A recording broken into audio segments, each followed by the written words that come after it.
Welcome to the deep dive for this week. Don't forget to visit the website at deepdiveau.net. Check out our socials and Patreon page at the Deep Dive AU. Subscribe via your favorite podcast app or like and subscribe at our YouTube page at the Deep Dive AU. This is the Deep Dive Podcast. And here is your host, Michael Coles. Shannon Swales is a psychologist driven by a deep passion to empower individuals with the essential mental health knowledge and skills needed to flourish.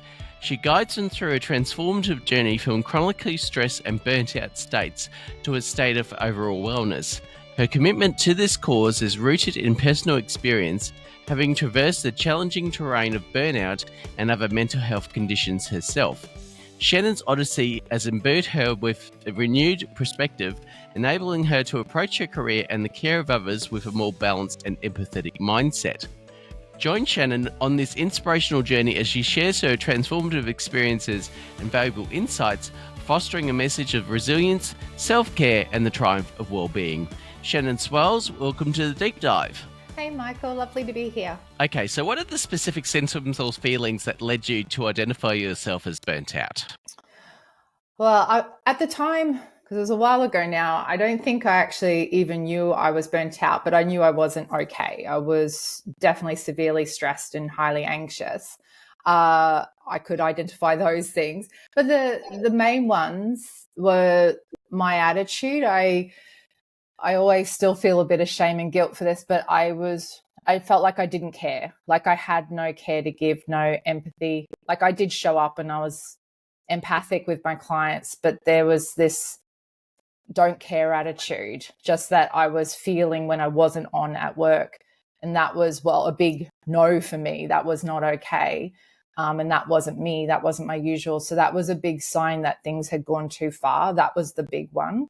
But the one my husband would say would be that I was extremely irritable, that I would pick fights, that I was miserable, that I wasn't laughing anymore, and that I'd withdrawn a lot from him, but also just from others as well. So they were, and that's what I've come to know, big signs of burnout, but also with people in the helping industry or working closely with vulnerable others, that compassion, empathy fatigue.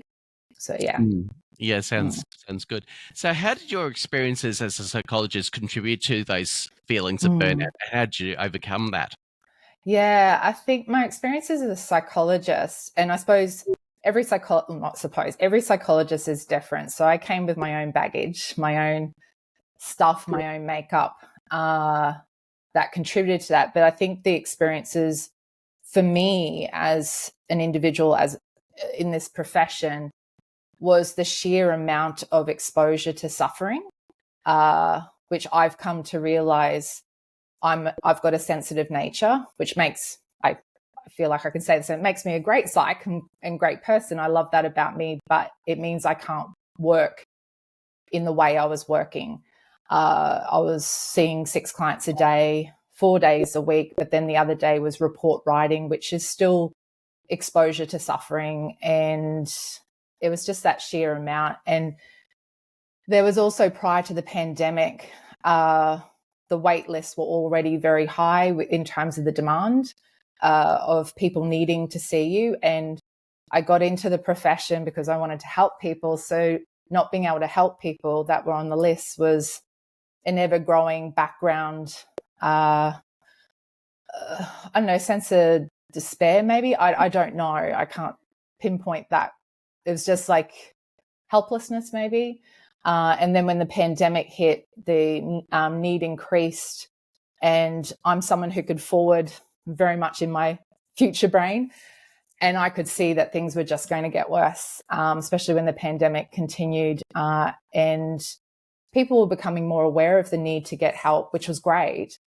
But the industry is severely under-resourced, not just psychology, any mental health profession, service, community, private, public, doesn't matter, counsellors, psychs, coaches, social workers, nurses were severely under-resourced. So yeah, I was cognizant of that. I think my body was aware of that. So I suppose, I hope that answers your question, but that's what being a psychologist at that time for me, being in that industry, that's what also contributed to my burnout. Yeah.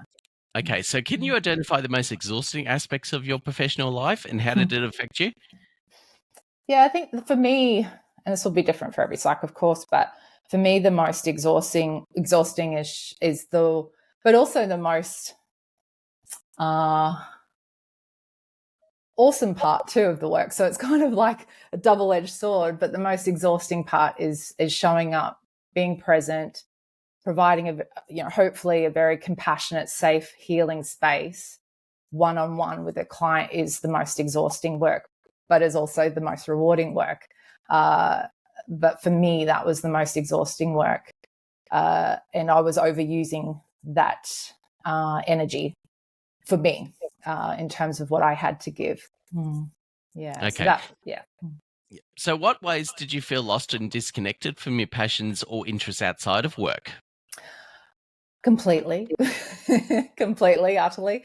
But my problem was that I discovered once I got really sick that I couldn't work and started to do the work of what the hell's going on here. I need to overhaul my life.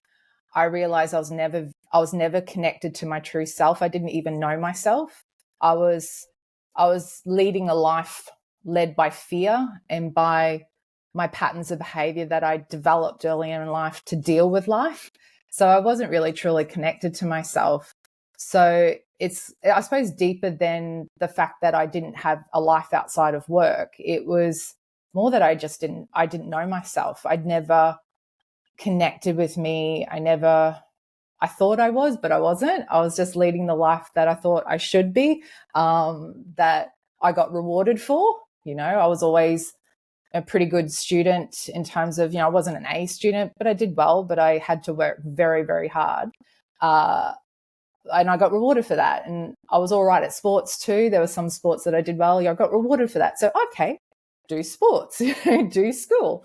And, I got good marks in psychology. So I just kept following that breadcrumb rather than who am I? What do I love? What do I enjoy? What sparks me? I didn't know that. I was completely lost and disconnected from me. Yeah.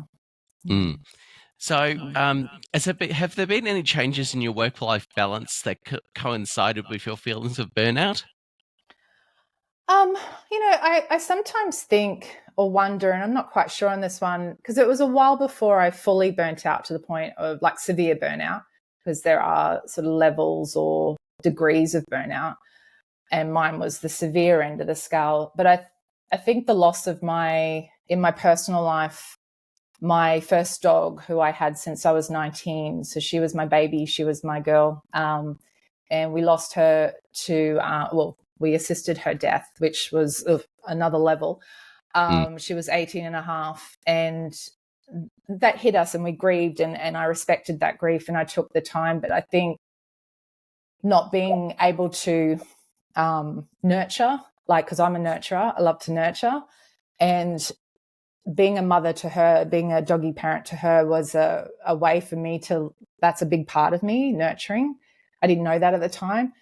And I think not having that avenue for a few years, because it was a long time before we decided to expand and get another family member. We've got 2 more now. And I think in a way that work life or that life imbalance and that's grief and loss did impact me probably more than what I realized, and not being able to nurture outside of my job, because it's different when you're working with clients. It's not that kind of mothering nurture. It's a completely different kind of professional nurture or whatever you want to call that. But I am a mother, I need to nurture. So, and receive nurture, but give nurture. So I think that had a big, and my relationship was certainly, there wasn't anything, it was more of an impact of my burnout and my grief and my anxiety, long-term anxiety. My relationship has always gone through cycles of problems, and I think it was more my emotional and mental difficulties was certainly impacting my long-term relationship. But also he was going through things too as well at the time, which escalated more later after my burnout. So yeah, there was stuff happening outside, but I feel for me, it was predominantly my work was completely imbalanced, and my sense of self and who I am and how I want to show up in the world was imbalanced, and that was affecting that, mental, emotional, physical well-being. So now, having recovered from burnout, how do you currently manage that stress, and what practices have been effective for you and have been ineffective for you? Yeah, what's been helpful and unhelpful. Um, yeah. Well, I've totally done a 180, not a 360, because I'd be back where I was. I've done I knew I had to make some major changes because I've cycled in and out of whatever you want to call them, mental health breakdowns. I've called them anxiety, sometimes depression, sometimes this one was a combination of burnout and compassion fatigue, and also a bit of also vicarious trauma from my work. I just knew I'd always sort of cycled, and I was like, I've got to do some work. I need to make some changes, really get to know me. So I think it wasn't like particular strategies but I think the things that come out, well, I suppose there was strategies. I started to journal. I needed to show up for myself. I had to really actually know what was going on. So I journaled to really listen to myself. I went to therapy. I still go to therapy, not as regularly, but I did some intensive therapy to address the trauma issues, and to connect with myself. What else did I do? I continued to practice. I had a lot of strategies before burning out, like mindfulness, self-compassion. I took the opportunity to strengthen those skills because they needed work. So I engaged in a lot of mindfulness practices and self-compassion practices to help. And I continue they're more integrated into, but they exercise was a big one for me, which I was already into, but I was part of a community. So that was very important for me to keep up, to have connection to community and movement. It was it was a community gym, but it was more the people and going there. So that was a big thing that I did. I think the other thing too was finding my people. I did a really big overhaul in my life. I realized I was doing relationships all wrong. I was a people pleaser, a perfectionist, a self-sacrificer, and I was trying to live up to whatever expectations I thought I needed to be a likable, lovely person. And I stripped all that and over time still work on that. And it was more about, what people interest me, like who do I, what brings me joy or interest or intrigue, and I just worked out who do I love hanging out with and who loves hanging out with me, like just sort of, and it's okay if it doesn't work out, we're not all meant to be together. So just finding my people, but I had to find me to find my people, if that made sense. And it's very important too. So what role do you think societal expectations of women, probably in their sort of 30s, 40s and 50s, play in your feelings of burnout? Yeah, it's such a big area because, our health doesn't occur in just, our physical bubble. Hey, it's society, it's gender roles, it's culture, it's so many things. It's such a big question. I think I'm still learning on this one because I've been so focused on individual factors and work system factors that contributed to my burnout that I'm only probably in the last year or so really what were those influences? Yeah, societal influences, being a woman, being middle age, that has contributed, and also a person who is quite highly sensitive. So my personality type, my, just the way I'm made up. But I suppose the thing and I suppose as a woman in her 40s, I'm probably not the typical or norm. I don't have children, for example. And I know there's many women in my age group who don't have children, but we're still the minority. And I know women with children who are burning out in these age groups, they've got so many multiple expectations from society with being in that caring role, sometimes both at work and at home, and taking on a major mental and emotional load with all that. So I'm very mindful that I haven't had that added expectation as a woman in this world in the 40s and 30s and 50s when you've got children as well. So I just wanted to highlight that difference. But I think for me, because I didn't have children, I've spoken to other women in my age group who didn't have children, that almost we felt like there was a greater expectation that we were better at our jobs because that was our only worth. Because, well, we're not a mother. So what other, as a woman in society, are we worth? And I think that societal pressure of being a great mother as a woman, and if you're not a mother, great at your job, like it was almost that pushed me to, unconsciously, I didn't really realize this, to keep doing better and trying to push myself in my job because that is who I am. That's my worth to society, is being a great psychologist. Because what else was I? Because people don't see motherhood with dogs, like some do. And I do, but I know it's different. But it's not, seen as the same or valued the same. And that's okay. I value it, and that's okay. But yeah, I think it's that's something I'm sort of sitting with, that, and just tossing around. But yeah, that's, I suppose, all I have to say with that one. Yeah.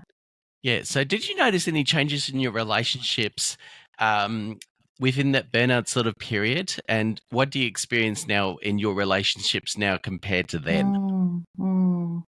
The funny thing that comes to mind, Michael, I'm not sure if it answers your question because I can go off on tangents, or how I interpret the question. But the thing that came up to me then was just what my relationships were like for me when I burnt out and I was in that. I wasn't working. I was trying to recover and focusing on therapy. I perceived that there was definitely, like, my family, my direct family were definitely, if I needed them, there. They're loving. They'd support me in whatever I do. At the same time, I had an overwhelming need to be nurtured at that time, and to be comforted, but I also didn't know how to ask for that or to receive that. Anyway, it was complicated, and I suppose there was just a lot of some maybe resentment or anger or frustration of not having my needs met. And then also recognizing, well, not everyone has that ability, and it's not necessarily right by me to expect that from everybody. Anyway, there was a lot of confusion, a lot of things. Relationships was a big part of my recovery, but it was looking back at what was I needing and what was I doing in my relationships that was sort of facilitating that problem, because I can't control the other person, but I can control me and what I do. So I was sort of trying to figure out, what do I need in my relationships? What is that person able to provide? And then interact with that person in that way, or ask for what I needed. Like with my partner, we've certainly gone through such a huge transition, and we have a very open relationship, open communication that's developed over a long time, with trial and error. But I can share what I need from him, and he's doing his best to be able to meet that, and vice versa. But yeah, relationships were tricky. And I think mental health is such a tricky thing, emotional mental health. A lot of people don't know what to do with that. Like, when their friend or family member is suffering from depression, anxiety, burnout, PTSD, like, they don't know if their friend's got cancer or they've got broken leg. It's like, okay, we kind of know what the script is there, right? And we're sort of there, if we can be. But with mental health, a lot of people unintentionally sort of distance themselves, and not out of, any, I think any, meaning to do any harm, but I think that it can be very isolating. And that's why for me, I was like, finding those other people who are living it, currently, or have lived it. They were my people, and go to them rather than trying to still expect it from our relationships. Get it from other people, that it's usually the people who've been there, done that can be there for you, and you can be there for them, because we get it. We get it.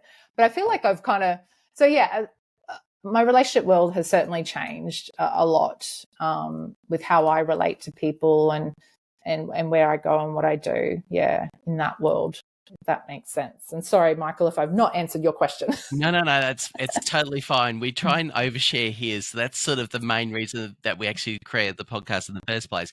So Cool. what coping I love mechanisms have you used in the past that you think could be helpful now? Oh,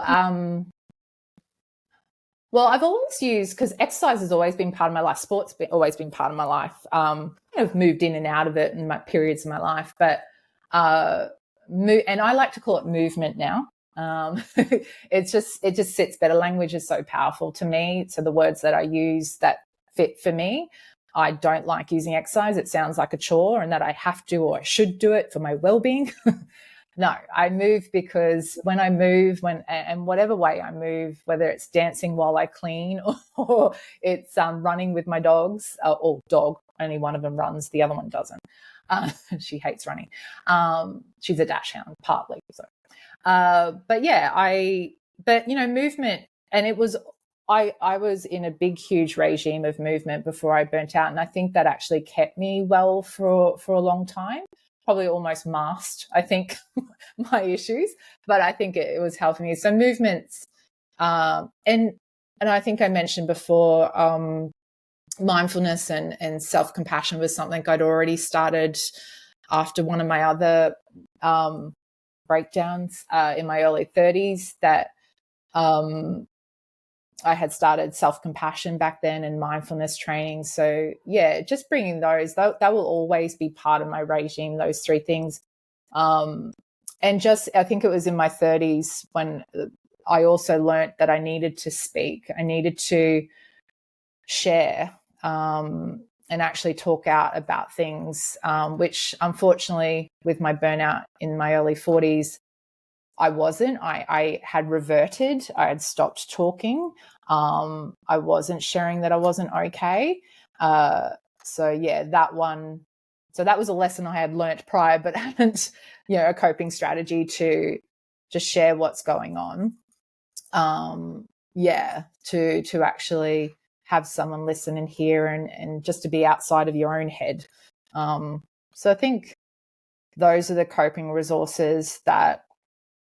And good nutrition, but food has always been a problem for me. So it's not, just doing my best with nutrition, because I know when I'm hydrated, when I'm eating relatively okay, it helps support me too. Okay. So how did you feel about seeking professional help at the first when you first noticed burnout, and what were your fears and reservations at that particular time? I love going to therapy. I actually find it a hell of a lot easier to share with a stranger than I do with loved ones. That was so. I had no reservations with seeking. Well, the only reservation I had this time was I was a psychologist who had burnt out, and then seeing a psychologist, I felt a lot of deep shame that I couldn't cope in my work life. I felt like admitting that to another psychologist, even my treating psychologist, but any psychologist, that I was basically admitting I wasn't competent. I wasn't, they'll basically know that I'm a shit therapist and I shouldn't be there. Like I shouldn't be doing what I do. Like basically proven what I'd feared all the time, which was you suck as a psychologist and shouldn't be doing this. That was my fear with opening up to the psychology profession, that I'm not okay. Yeah. That was my only reservation, whether that was sharing it with my therapist, which went really well. She's awesome. But also was sharing it to my supervisor, because with our work, we're required to seek regular supervision. That's a requirement, but also a necessity. So I opened up to her first, and that was huge. Like I was very afraid. Like I can even remember the physical symptoms of that. Like but opening up to her was the first step of getting help, and then opening up to the director of the place I worked at, psychologist there. and then my therapist. But it was opening up to the psychology profession that I wasn't okay. That was the hardest. And then my family. But it was, but getting therapy itself and getting help, I've never had, well, when I say never, ever since my first instance of getting therapy, which was in my 20s, well, actually one incident in my, I think, teens where my parents forced me to go. But I went once, but when I voluntarily went myself in my 20s, ever since then, I've enjoyed going to therapy. Okay. So what does your ideal life look like now that you've got the tools and support to overcome this sort of burnout? Yeah, well, I think it's more, I mean, yeah, I feel rather than having the tools and resources, I think it's almost like I've got the framework now, if that makes sense. Like I always think to overcome these things, it's not necessarily, tools and resources help, but I had the tools and resources, but I didn't have the framework. And what I mean by that is I've set up my life purposely now in a way that works for me, because we're each individuals and we've got to learn who we are first, or what works for our bodies, our minds, our spirit. And my last lot of intensive therapy was for myself, but also going to my psychologist. But all the work I did was about finding that, connecting back to self, really knowing my body, my mind, and my spirit, who I am, what I need. So I have the framework now to then make decisions about what actions I do in life that help support all that. So now for example, I'm back working as a psychologist the last almost 2 years now, after about having 2 years off from it, that I only see 10 clients. I have 10 sessions per week, one-on-one, whereas I used to have 24. I only work with a specific niche group, which works well for me. I work with people with burnout and other stress-related conditions. I prioritize my framework and I still, no one's perfect, and I've chucked perfection out the window, but I notice I still struggle with this at times, but prioritizing my well-being over work. So, and not just well-being, just joy. I enjoy taking my dogs for a walk and spending time with my family. So I don't schedule clients at 4:00 or 5:00, depending on time of year. So I can go and take my dogs for a family walk. Yeah, that's a priority. I suppose I've set up my life, and I continue to set up my life, because that will change. My body's changing every day. I'm in midlife, so I've hit the perimenopause. Yay. So my husband says, yay. That comes with it. But our bodies are always changing. I work with people with chronic illnesses, or neurodivergence as well. Like we're all made up different, and some of it changes, some of it's, it stays the same, but we've got to work with that. And so, or try our best to work with that. Obviously, there's things we can't change, like this needing to earn money to put a roof over our head. Damn it, capitalism. But I'm just trying to have the framework now. I feel I'm more likely, I have the resources and coping strategies, yes, but now I have the framework and the willingness to prioritize my needs and be okay with that. Sometimes I feel a little bit guilty, but I'm like, well, I've been there, done that. I know where that leads. That, I saw the other framework that I enjoy connecting socially. So making sure, I have time for that, that's a priority. Before, everything was less a priority than my work. Work came first all the time. It was just up there. It's like everything else was, if I get time. It's just not the way now. And work is better for it as a result. I feel like I'm more present. There's more quality. I enjoy it more. There's still tweaks and changes I'm making as I learn about what works for me and works for the clients, working with that. But yeah, just that framework. Working with my body and my mind and my spirit and soul. So now, who do you actually sort of lean on for support when in the tough times, and how can you sort of strengthen those support networks? I lean a lot on my husband. Love him. He's become a really great support and was during this. I think I said to him, we became best friends.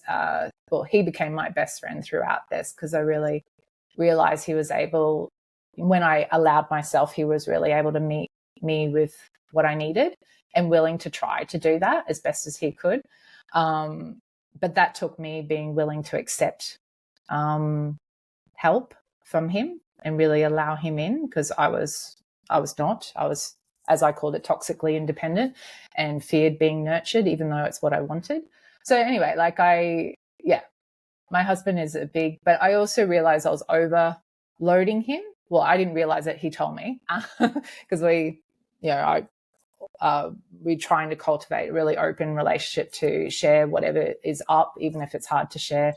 And he did share that. So I've been working really hard on cultivating relationships outside of it, friendships with people who are able and willing and wanting to have friendships like that too, where we lean on each other, but have fun as well. So I've a really good friend of mine I've had since I met Ryan, actually, my husband, because they went to school together. We've been, good friends, but I haven't really nurtured that relationship, but I've really nurtured it. We've nurtured each other, and she's going through difficult times as well, and being there for each other and having fun together. So, and again, me allowing her in because it was me pushing people away. So Lisa's become she's my bestie. So I've got a couple of people there.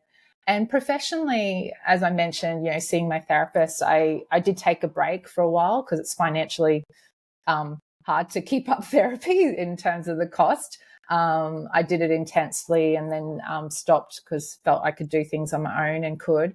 But I've gone back and so just regularly every couple of months checking in. So there's that seeking help and support as well, just to keep well and keep checked in. And again, I feel like I've gone off on a tangent, but those are I suppose just really fine. And I'm someone who I'm not an extrovert, and I'm an introvert. I need a lot of cocooning time, and I'm also a highly sensitive person, so I do need, even though I enjoy people's company and I love that really deep connection and really sharing, it takes a lot of energy out of me. And because I do that for work, I like a lot of alone time as well. So just some really good quality relationships, whether it's professional or personal, is enough for me. So, yeah. Okay. So one final question. If you could offer one piece of advice to any one of your clients or another person trying to seek support for burnout, what would that be? Do it. Well, no, something a bit do it. It's so hard to reach out for help. And for a lot of us, there might be a lot of shame that you're holding or fears that you might be holding with reaching out for help. I mean, I mentioned it was hard for me to accept help, particularly from my loved ones. So I know I said just do it, but I realize that's not as easy as it sounds. But I really encourage people to try, because you never know that person you meet, that psychologist you end up seeing for the burnout might be exactly what you need. Like, my psychologist ended up being the most nurturing person I've ever met as a psych in that role. And that's exactly what I needed. I almost didn't go back to her because my fear came up, because I didn't I wanted nurturing, but I feared it. But despite my fear, I stayed and I kept going, because there was just, I part of me knew I needed this, and it was the best thing I could do. So I suppose my advice is that even if there is fear or shame there, stopping you from reaching out and getting help for your burnout or anything, still go try. Maybe take along, like my partner was willing to, or I'm sure if I had the close relationship at the time, a bestie would have, come to the waiting room with me, getting some support to even get there. But reach out, talk about it to someone that you trust, love, even if, it's a stranger, because I found it easier with strangers, psychs or counselors. I've seen counselors and social workers, just happened to be a psych at the time. But yeah, I think the first step is talking about it to someone that you trust. We don't talk about it. We just stay in our heads, and that's usually a worse place when it's just, we're inside our suffering. Okay. And on that note, Shannon Swales, thank you for joining us on the Deep Dive podcast.